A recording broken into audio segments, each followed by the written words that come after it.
for today's video guys, samahan niyo akong magluto ng ulam namin guys. So una pala guys ay magpapainit ako ng mantika. Ang aking lulutuin ngayon guys ay munggo na may pansit at gulay.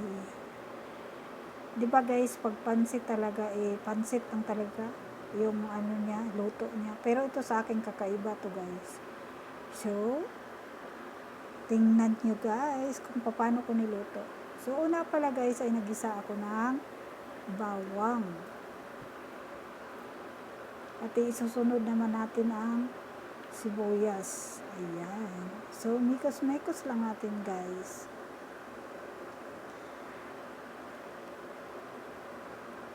At sinunod ko naman yung luya. Ayan, kasi parang ano kasi ito siya guys parang sabaw, may sabaw ganun. So ngayon ay nilunod ko na nga yung chicken. Ito guys ay mga pakpak lang to siya guys, tas pintol-putol ko kasi nga mahal kasi yung ano ngayon guys, manok. So iba-iba kasi ang presyo niya guys, mas mura tong pakpak. Kaya yun na lang binili ko guys, kasi ano lang to guys ang pakpak is 190 ba? O 190 kasi 200 plus na rin yung buong manok guys. So mahal. So ito na lang, tapos bumili ako 1 kilo, then hinati-hati ko sa sobrang mahal ng mga bilihin ngayon. Kailangan natin magtipid. So ayun nga, ginisa ko na siya guys. Then nilagyan ko siya ng paminta. Then takpan natin siya. Then bubuksan natin mga ilang minuto, bubuksan natin para ating na naman siyang i-mikos-mikos. Nahihirapan ka talaga ako dyan guys kasi mag-isa lang ako. Ako lang din ang video.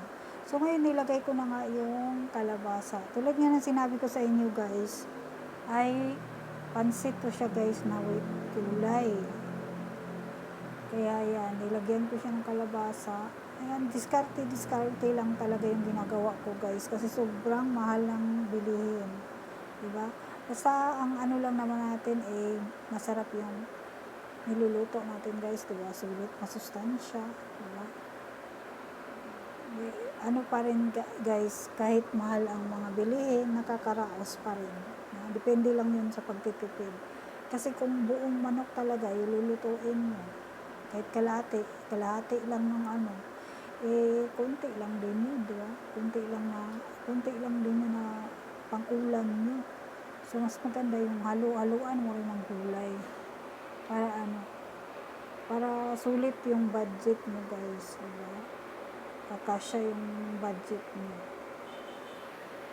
So, yan, minikos ko siya.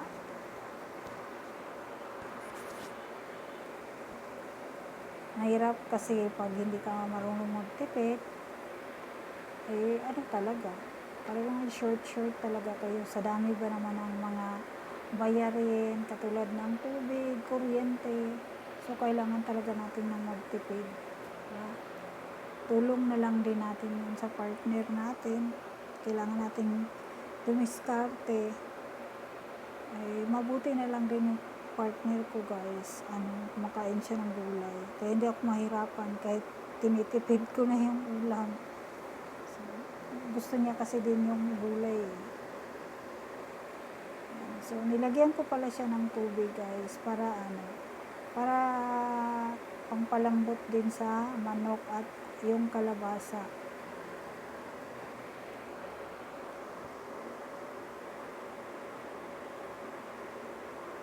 Ayan.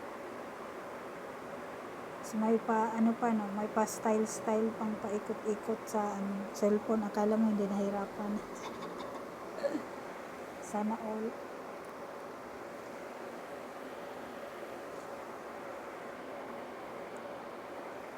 Ayan, nilunod ko na yung munggo.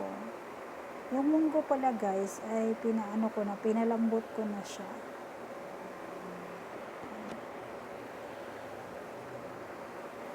Ito na yung munggo para hindi ako mahirapan.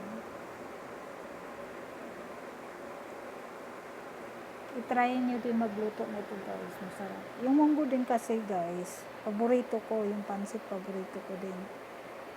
Kaya sabi ko, bakit kaya hindi ko i-try, kaya na, yan o, ihalo ko yung pansit. Kasi, sa probinsya naman guys kung anong ulam dyan, kung anong makikita mong ulam, yun lang niluluto, masarap pa rin naman nakakaraos pa rin yung ano. Pero yung papa ko guys, dati nung mga bata pa kami, ganito lang din niluluto mo, para maano siya guys, para mahati-hati namin magkapatid. So, namiss ko yung luto ng papa ko. Kaya ayan, naginaya ko na lang din.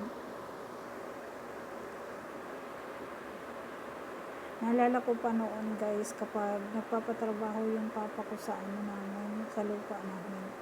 Ayan. Tapos libre yung ano, ginagawa niya, yan, nagluluto na lang siya ng mga ganito. Kasi yung, ano ba, yung ano lang sa budget, diba? Tapos marami kang mapapakain. So, yun, sobrang likot. Ang likot-likot ko. Kung saan-saan napunta. So, yan. Luto na, guys. Sobrang magalaw yung ano ko dahil ako lang ang nagbibideo. Hindi pa ako nakabili ng ano, guys. Lagayan ng cellphone. Para itayo lang sana dyan. Wala pang budget, guys. Suportahan nyo yung mga video ko guys para makabili ako ng ano. Pag nakasweldo, makabili na rin ako ng lagayan ng cellphone ko. So yan na guys, nilunod ko na nga yung pansit. Pansit ba tawag nito guys? Bihon. Diba pansit to guys? Lunod ko na siya. Kasi malambot na yung ano guys manok at saka kalabasa. Kakaibang luto guys, diba? Saan ka nakakitang pansit na may gulay? O diba? Ako lang nagluto ng ganyan.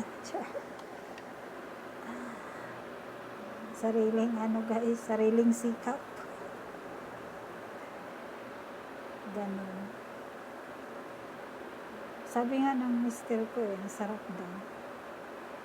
Burrito ko talaga yung pansit guys, pero yung gusto ko sa kanya guys, hindi yung pansit na ano, pansit talaga na pinatuyo, ganun. Gusto ko yung ganito yung nahalo-halo siya sa ganyan. O kaya pag nagpansit ako, yung medyo basa siya, ayoko yung tuyong-tuyo. So, ihalo-halo natin guys.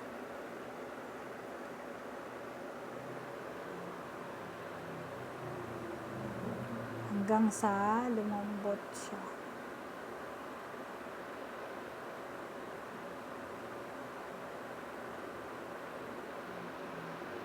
Ang sarap niyan. Ang ganda pa ng kalabasa na nabili ko. Diba? Try nyo yan guys, masarap yun. Hindi naman natin kailangan sobrang diba, magastos. Kasi kung guys, pipilitin mong bumili ng kunyari buo na manok, tapos ubusin mo yun, i-adobo mo lahat yun. Siyempre wala ka nang para bukas. Sa akin kasi guys, kapag bumili ako, hinahati-hati ko yun ng para yung nahaloan ko siya ng gulay para yung isang kilong manok aabot pa yun ng 15 days kasi syempre may isda ka pa, tapos hinahati-hati kung talaga yun guys. Hindi pwedeng one to sawa yung kain kasi maano yung budget natin may bayaran pa tayo, maraming bayaran. So yan guys, nilunod ko na pala yung pechay. O diba guys, ang dami-daming dami-daming gulay ang nilagay ko. Vitamins yan, kala nyo sorry na lang sa hindi kumakain ng gulay.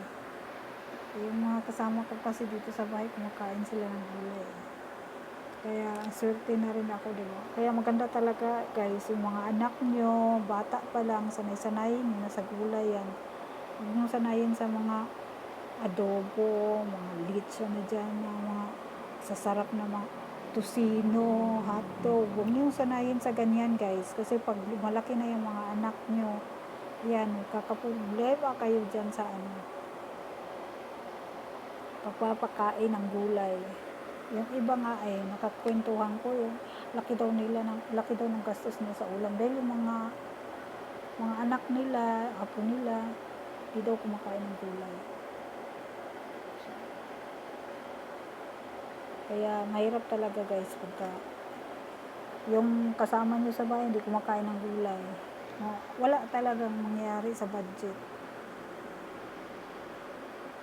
So, diba? Ganun lang guys. Diba? Sarap-sarap niyan guys.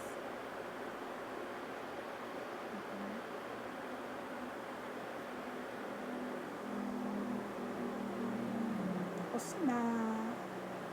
Ganun lang siya guys. Tapos antayin lang natin siyang lumambot din yung pechay. Sarap siya. Nilagyan ko pala to ng guys, ng Knorr chicken tube. Para dagdag sa lasa sa manok guys. Diba, ganun lang. Pero itong ulam na niluto ko guys, to? Pang dalawahan ng kain. Hindi yan isang kainan guys, dalawang kainan yan. Kunyari pag nagluto ako ng tanghali, hanggang gabi yan, hinahati ko na yan. Tapos pag malamig na, lalagay ko sa rep, tapos ipapainit, kinabukasan. Kaya nababudget ko talaga yung ulam namin guys, yung pinamalengke ko, for talaga yung 15 days talaga yun. Kasi kailangan tayong magmarunong sa budgetan dahil maraming mga bayarin. Yung kuryente namin guys, umaabot talaga siya ng 7K ngayon. Kaya sobrang budget talaga namin. Tapos yung tubig namin, ang mahal.